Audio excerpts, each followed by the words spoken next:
Doctora Alma Melina Vázquez con nosotros con el tema abordaje de la deficiencia de hierro y anemia ferropénica. Doctora Vázquez es especialista en medicina interna con su especialidad en hematología del Hospital Nacional Rosales. Ha recibido múltiples cursos de actualización a nivel internacional.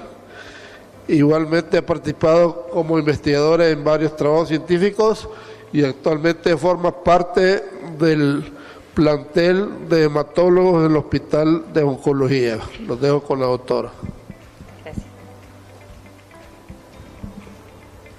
Buenas tardes a todos. Es un gusto y un honor para mí estar aquí esta mañana hablando de una enfermedad muy frecuente que probablemente muchos hemos visto en nuestro consultorio, que nos consultan frecuentemente tanto mujeres como niños, quizá alguno de nuestros familiares también la ha padecido e incluso nosotros pudimos haberlo padecido, y es la anemia ferropénica y la deficiencia de hierro.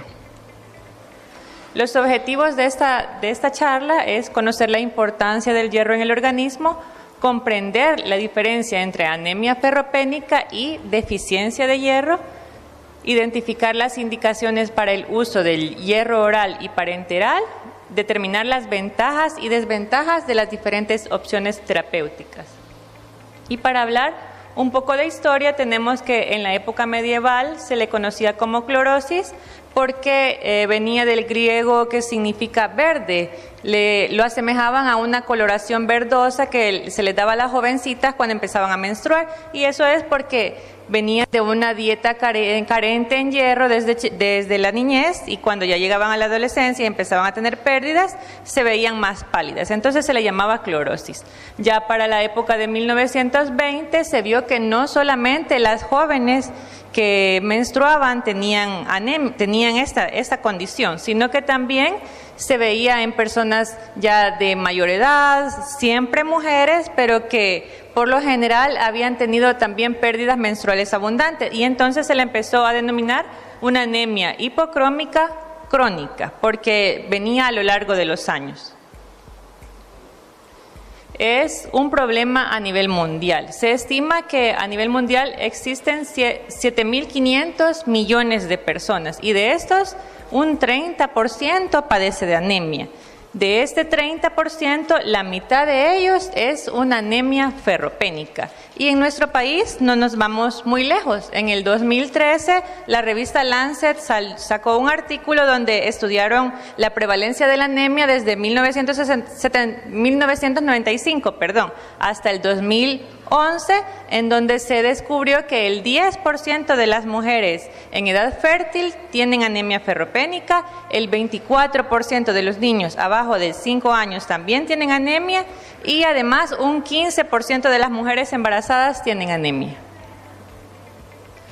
¿Por qué es importante hablar del hierro? Es el elemento más abundante de la Tierra, forma parte del núcleo interno y externo de nuestro planeta, y es el cuarto elemento más abundante de la corteza terrestre.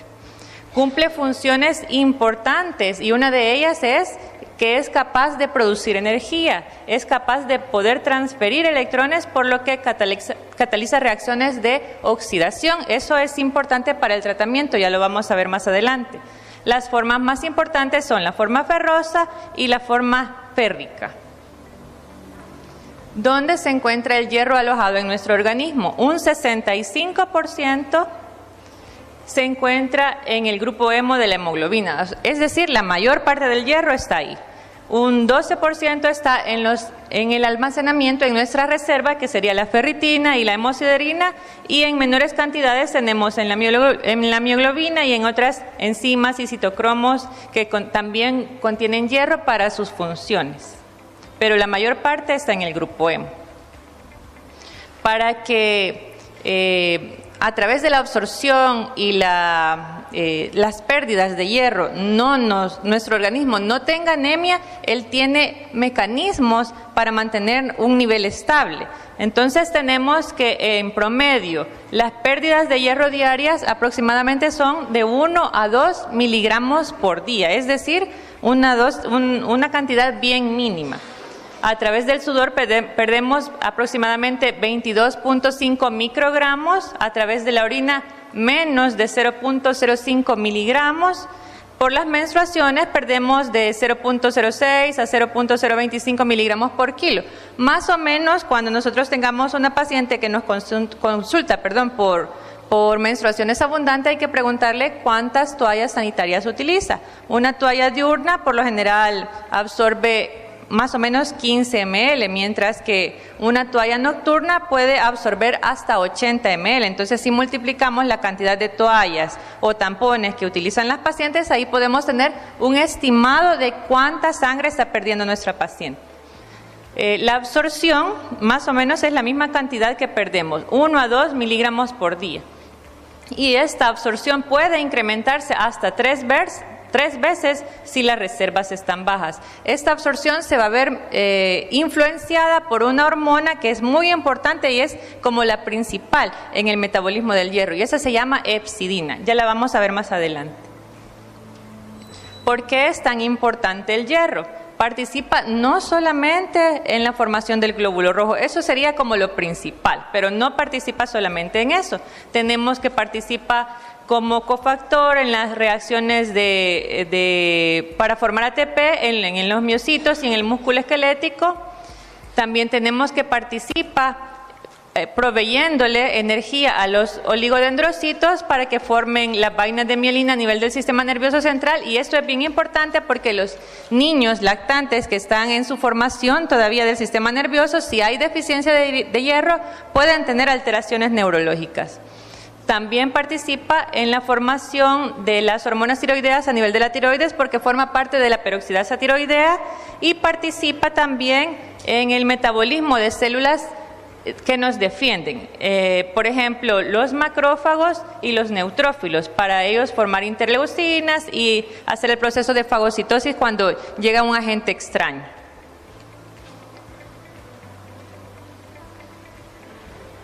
Algo bien importante cuando estamos haciendo la anamnesis de los pacientes es preguntar más o menos qué comen, porque muchas veces en nuestros hogares nos enseñan de que cuando estamos pálidos o cuando tenemos anemia, tenemos que consumir abundantes verduras, que tenemos que consumir mucha espinaca, pero es importante que, aunque sí es cierto que tienen mucho hierro estos alimentos, no es una forma que se absorbe bien. Si ustedes ven aquí, la espinaca tiene 90 gramos, el maíz tiene 100, la lechuga tiene 90, pero de esto, ¿cuánto se absorbe?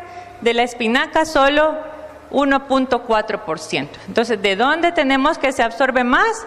Del hígado y de las carnes rojas se absorbe hasta el 18% de este hierro. Entonces, es algo que le tenemos que explicar a nuestros pacientes, porque si lo mandamos con la misma información que le dio su mamá cuando estaba pequeño, pues no va a mejorar su dieta. Entonces, es bien importante. Y es en uno de los casos en donde más vemos anemia por déficit en la absorción es en las personas mayores, cuando no tienen muchos dientes, como la carne se vuelve dura y difícil de consumir, entonces solo comen cosas blanditas. En ellos podemos encontrar déficit de hierro. Otra cosa que tenemos que preguntarle a los pacientes es qué otros medicamentos están utilizando, porque muchos de estos medicamentos pueden interferir en la absorción del hierro. Por ejemplo, tenemos algunos componentes que son inhibidores, el calcio, algunas proteínas como los huevos, la soya, los inhibidores de bomba de protones, algunos cereales, la espinaca, los vegetales. Si los combinamos con los suplementos de hierro, no vamos a tener una absorción del 100% del hierro que le estamos dando al paciente. Por eso es que se les pide a los pacientes que por lo menos se lo tomen unas 2 horas de haber ingerido sus alimentos. A las mamás, cuando se les indica hierro a los bebés, se les dice que no se los den con la leche, sino que se los den con algún alimento que tenga vitamina C, por ejemplo, jugos, una limonada, pero no con ninguna de estas cosas, porque si no, no se absorbe. Entonces, de nada va a servir que le demos una dosis alta de hierro si no se va a absorber. Y los promotores, como ya lo mencionábamos, la vitamina C y los alimentos, las comidas que tengan carne, ¿verdad? Si lo juntamos junto con una comida que tenga carne roja, pues eso sí va a servir para la absorción. Se estima que una persona sana, el contenido total de hierro va de 3 a 4 gramos en total. Esto va a estar influenciado por la absorción. Dijimos que de 1 a 2 miligramos por día es mínimo lo que se absorbe y lo demás pues se va, si consumimos más alimentos de lo que necesitamos de hierro, pues eso se va a excretar, ¿verdad? El resto va a estar en el transporte a través de la transferrina, que es la principal que va después del enterocito. Cuando se absorbe en el enterocito, la transferrina, la va a sacar a través de la ferroportina y la va a llevar a los sitios de reserva para que pueda ser utilizada por cualquier célula. Más o menos 1.800 miligramos va a estar disponible para cualquier uso. Puede estar en los músculos, aproximadamente 300 miligramos en la médula ósea. De los glóbulos rojos ya antiguos, senescentes, que ya son desechados, pues nuestro organismo es muy inteligente y ese hierro que tienen esos glóbulos rojos lo va a capturar, lo va a reciclar y lo va a llevar de almacén al hígado. Por eso vemos que en el hígado aproximadamente 1.000 miligramos de hierro se pueden almacenar. Y esto va a estar ahí disponible para cuando nuestro organismo detecte que hay hipoxia porque hemos perdido sangre, porque hemos tenido un accidente o porque tenemos disminución en la absorción, pues él va a empezar a sacar esas reservas. El problema es cuando las reservas están muy disminuidas, ya no va a tener de dónde sacar esas reservas. Y aquí tenemos más detallado lo que les mencionaba. Se absorbe en el intestino delgado, en el duodeno la mayor parte, a través del enterocito. Es transportado por la transferrina, pero aquí de la pared del enterocito sale por la ferroportina. Esta es una proteína que es muy sensible a la hormona más importante que dijimos, que es la hepcidina. La hepcidina es capaz de controlar la ferroportina y decirle cuándo dejar pasar más hierro porque es necesario y cuándo no. Si las reservas están llenas o la hepcidina está aumentada porque tengo una enfermedad inflamatoria, porque tengo una infección o porque tengo una neoplasia activa, no me va a dejar pasar el hierro. Por mucho hierro oral que le esté dando, no me va a dejar pasar a través de la ferroportina. Tenemos también que lo que les mencionaba, que se recicla en el macrófago y es almacenado en forma de ferritina, y cuando la ferritina ya está muy alta, se deriva en forma de hemosiderina, que son como fragmentos de la misma ferritina. Es una forma de reserva. Los eritrocitos senescentes se van para los macrófagos del vaso y pues ahí se recicla el hierro y nuevamente la transferrina lo va a transportar para que esté listo para que lo use cualquier célula del cuerpo. Si tenemos pérdidas de hierro a través de pérdidas sanguíneas o descamación de células cutáneas o de las mucosas, pues la hepcidina va a ser la que va a ir a avisar que necesitamos absorber más hierro. Aquí está lo que les decía, que es el regulador de la homeostasis sistémica del hierro. Entonces, si ya conocemos que nuestro organismo regula todo esto para que haya un equilibrio entre la entrada y la absorción del hierro y las pérdidas que tenemos, ¿qué puede salir mal? Que haya un sangrado, ya sea por pérdidas menstruales, que es lo más frecuente, o sangrados crónicos en pacientes mayores, sobre todo hombres, que pueden tener sangrados en gotitas, que a lo mejor no sean perceptibles, pero que eso sí puede ser indicativo de que si pasa meses perdiendo sangre a través de las heces, eso nos puede dar una anemia a futuro. Que haya una menor absorción, eso puede ser en los casos en pacientes celíacos, pacientes que tienen diarreas crónicas, que tienen colitis inespecífica, que pasan distendidos mucho tiempo por mucho hierro o por muchos alimentos que contengan hierro que consuman, no lo van a absorber bien. Y lo otro es aumento de las demandas. Esto en situaciones especiales, por ejemplo, en el embarazo y los niños pequeños, porque ellos tienen una hematopoiesis aumentada, por eso ellos requieren más hierro. Si se fijan, hay cierta edad hasta donde se les da hierro y pues ya de adultos nos quedamos solamente con el hierro de la comida. No es que nos suplementemos para toda la vida. Estas son las causas que ya más o menos les mencionaba, tenemos el incremento de la demanda, en situaciones especiales lo que les mencionaba, ingesta insuficiente, resultado de nuestros países, ¿verdad? De la dieta baja en hierro. Muchas personas, quizás no en nuestro medio, pero si nos vamos en las zonas rurales, muchas personas no consumen mucha carne. Entonces, si no lo saben, ¿verdad? La ignorancia es uno de los factores, porque si no saben de que la carne es tan importante para que nos dé este suplemento de hierro, no hacen el esfuerzo de ver cómo se consigue y no la consumen. Entonces la dieta es muy importante entre las causas de anemia ferropénica.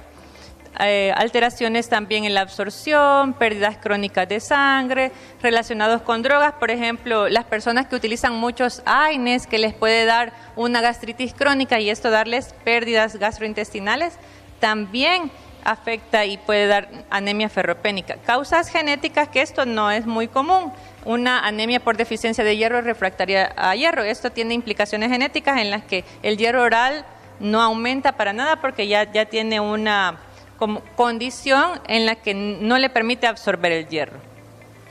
Y la otra causa es condiciones en las que hemos utilizado agentes estimulantes de la eritropoiesis, es decir, eritropoyetina. Si le estamos administrando eritropoyetina a un paciente, por ejemplo, con enfermedad renal crónica, pero tiene reservas de hierro baja, por mucha eritropoyetina que le pongamos, no va a normalizar o no va a aumentar lo que queremos la hemoglobina si no le ponemos también hierro. Entonces tenemos tres situaciones. Una deficiencia absoluta de hierro cuando tenemos pérdidas evidentes de sangre, un suministro limitado de hierro o una mayor necesidad. En estos casos, pues tenemos una deficiencia absoluta, pero en casos en que tenemos un estado inflamatorio, por ejemplo, lo que les mencionaba, un paciente con cáncer, un paciente con enfermedad renal crónica, un paciente con cirrosis hepática, que son estados inflamatorios de forma permanente, esto me va a dar una anemia por inflamación.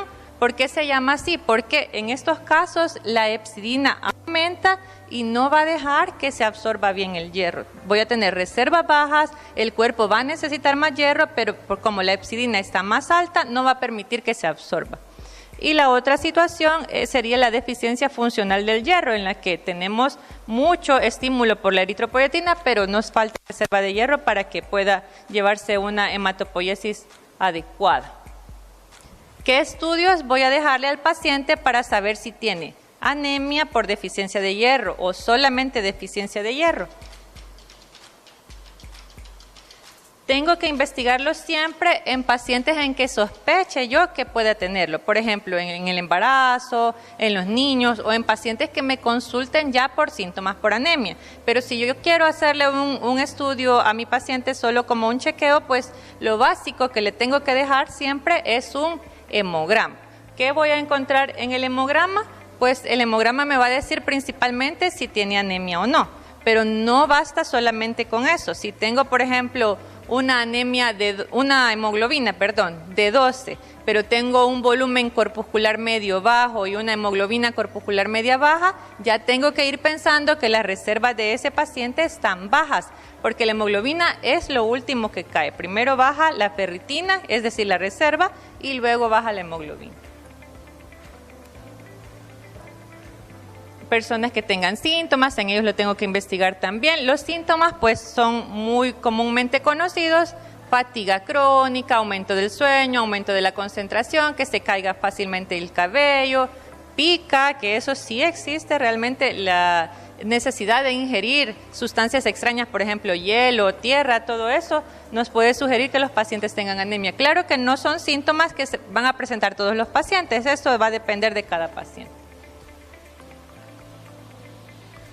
Y en otras situaciones en las que tengo que investigar también, pacientes con enfermedades inflamatorias crónicas, por ejemplo, la insuficiencia cardíaca. Esto es algo muy importante, porque los pacientes con insuficiencia cardíaca de por sí, por su condición, van a tener disnea. Y si a esto le sumo la hipoxia que nos da la anemia, entonces podemos ver cómo mejorar al menos la anemia, y esto mejora la calidad de vida del paciente. Y en pacientes que se vayan a someter a alguna cirugía, para que pase a su cirugía en las mejores condiciones posibles. Entonces, ¿qué exámenes le voy a dejar? ya hablábamos del hemograma, ¿verdad? Hemograma, si tengo anemia, tengo que catalogarla, si es microcítica, hipocrómica, al menos dejarle reticulocitos. Esto nos va a decir la respuesta de la médula ósea, pero hay que tener cuidado con los reticulocitos porque si es un paciente que ya le inicié o que alguien antes de que llegara a mi consulta le inició hierro, puede hacer que los reticulocitos aumenten porque la médula ya empezó a responder, pero esto me lo va a decir la anamnesis, por eso debo no interpretar solamente exámenes, sino que antes de eso haberle preguntado al paciente si ya empezó la suplementación. Le voy a dejar también una ferritina, una saturación de transferrina, acordémonos que la transferrina es el transportador, entonces voy a investigar la saturación, y una PCR. ¿Para qué? Para ver si hay un estado inflamatorio. Entonces todo esto me va a ir indicando la hemoglobina, si tiene anemia o no, la ferritina, la reserva, la saturación de transferrina, si el hierro está disponible o no para poder ser utilizado, y la PCR para ver si tiene un estado inflamatorio o no.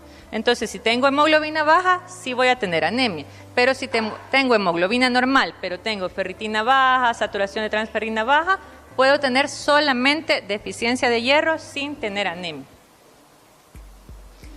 Los valores normales, pues ya los conocemos todos, abajo de 13 en hombres ya se cataloga como anemia y abajo de 12 en mujeres.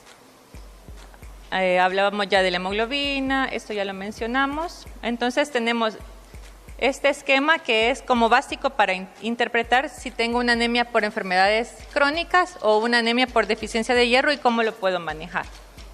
Si tengo PCR aumentada, pero tengo saturación de transferrina baja, ferritina baja, entonces voy a tener deficiencia de hierro. Pero si tengo ferritina aumentada, PCR aumentada, pero saturación de transferrina baja, también tengo deficiencia de hierro, pero ahí estoy en una situación de un estado inflamatorio. Entonces, ahí me va a ayudar mucho la PCR y los parámetros de inflamación o de la enfermedad que tenga subyacente el paciente.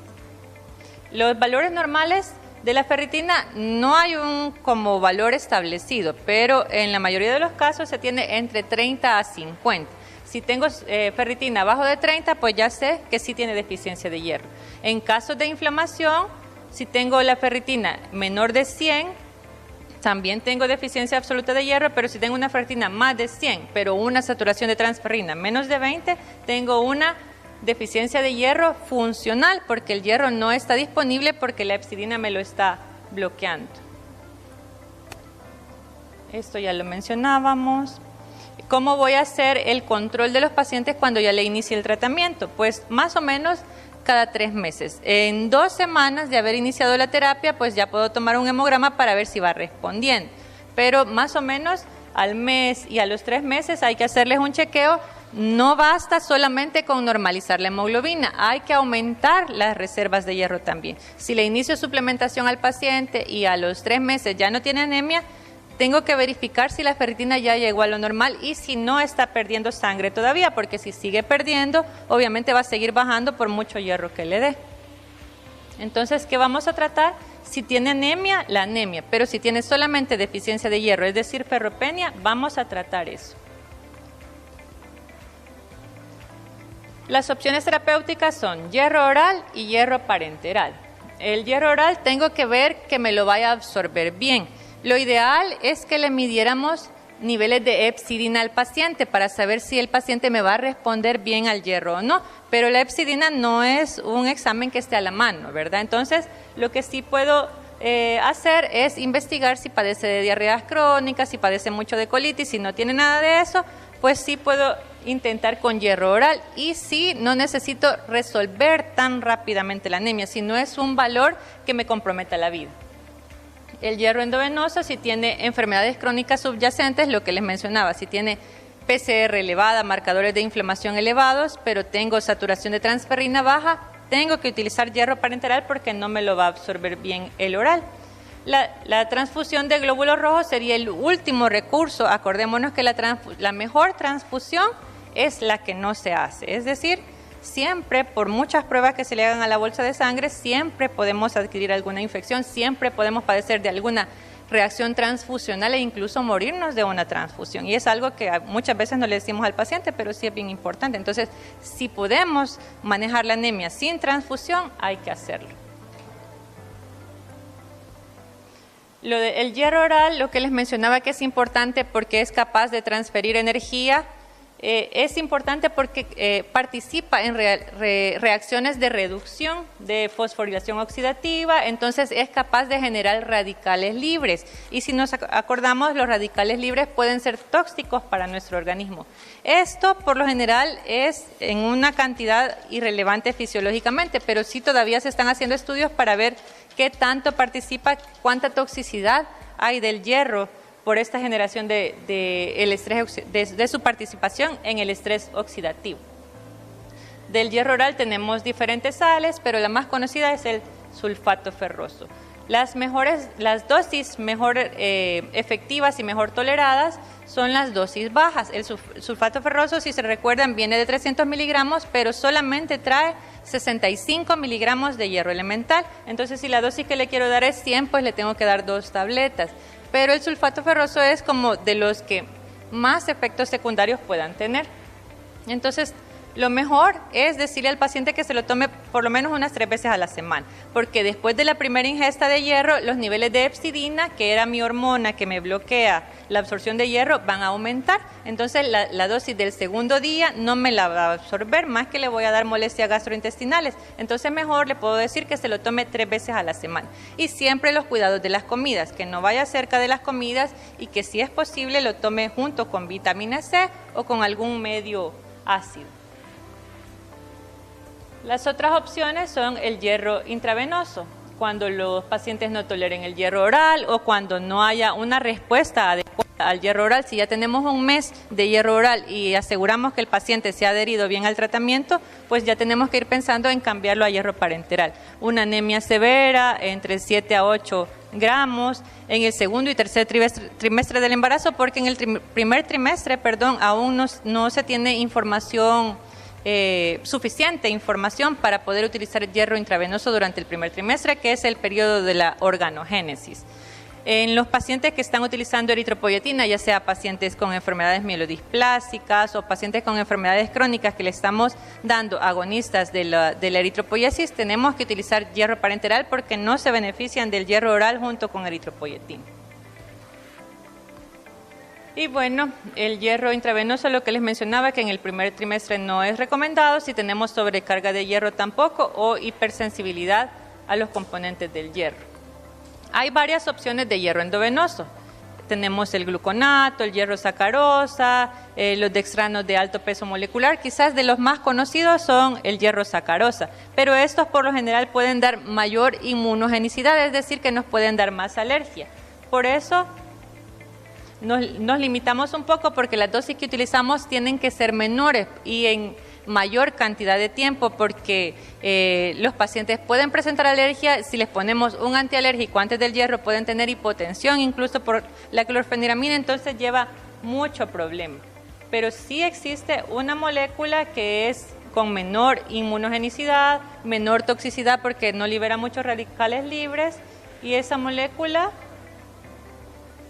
es el hierro carboximaltosa. Este hierro es mejor tolerado, tiene un pH neutro, se puede administrar una dosis alta, incluso hasta 1000 miligramos en una sola dosis, y requiere un volumen mínimo. Por cada 250 ml de salino le puedo administrar 500 miligramos de hierro. No requiere premedicación y se puede pasar de 15 a 30 minutos. Y bueno, para terminar, la deficiencia de hierro es algo muy importante, es un problema de salud pública. El impacto clínico va más allá de solo tener anemia, ya vimos que participa prácticamente en todas las reacciones del organismo. Los grupos más vulnerables son las embarazadas y los niños, y las pruebas diagnósticas no son perfectas, pero hay que saberlas interpretar según el contexto del paciente, ¿verdad? Entonces me quedo aquí.